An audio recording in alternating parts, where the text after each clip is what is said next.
আপনারা আজকে যে বলবেন যে বিবি রে যা করেছিস করেছিস, আমাকে মানিস আর না মানিস, হুজুরের এই হাদিসটা অন্তত পক্ষে মানিস যে তোকে সৃষ্টি করা হয়েছে কিসের জন্য? কিসের জন্য? স্বামীর খেদমত করার জন্য।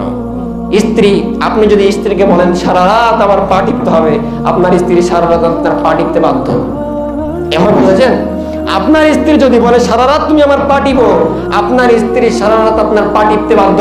আপনার স্ত্রীকে গালি দেন আর আপনি যাই মতাই করেন, আপনার স্ত্রীকে সংসার করতে হবে। আপনার স্ত্রী যদি সংসার করতে না চায়, একটি পথ খোলা আছে, আপনাকে খোলা তালাক দিয়ে চলে যেতে হবে। যতক্ষণ পর্যন্ত আপনাকে খোলা তালাক না দিবে, আপনি ভালো হন আর খারাপ হন, আপনাকে মেনেই চলতে হবে। এর নাম স্ত্রী। কথা কি বুঝতে পেরেছেন? এখন আপনি আবার মনে করবেন না যে হুজুর জবর হাদিস শোনালেন এবার তো পাওয়ার বেড়ে গেল, এমনটাও নয়। আল্লাহর নবী মুহাম্মদ সাল্লাল্লাহু আলাইহি সাল্লাম আবার এটাও বলেছেন, আমার নবী মুহাম্মদ সাল্লাল্লাহু আলাইহি সাল্লামের স্ত্রী ছিল প্রায় 11টা স্ত্রী। আমার নবী মুহাম্মদ সাল্লাল্লাহু আলাইহি সাল্লাম 11টা স্ত্রীর গায়ে কোনোদিন একটা থাপ্পড় বসান নাই। আপনি কেন বুঝেন নাই?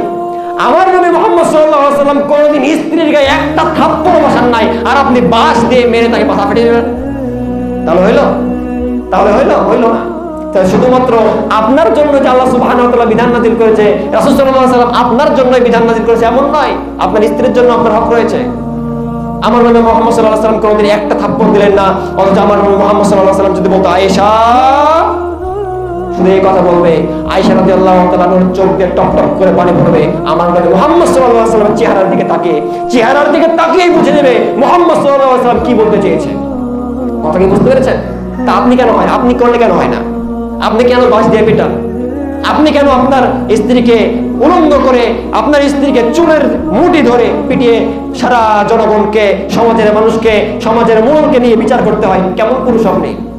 আমি বলেছিলাম বিবাহ করলেই বাবা হওয়া যায় না, ছেলে জন্ম দিলেই বাবা হওয়া যায় না, মেয়ে জন্ম দিলেই বাবা হওয়া যায় না, বিবাহ করে স্ত্রী ঘরে নিয়ে আসলেই স্বামী হওয়া যায় না। যার যে ব্যক্তির ক্ষমতা আছে সে ব্যক্তি হচ্ছে স্বামী, সে ব্যক্তি বাবা, সেই ব্যক্তি পিতা। বুঝতে পেরেছেন?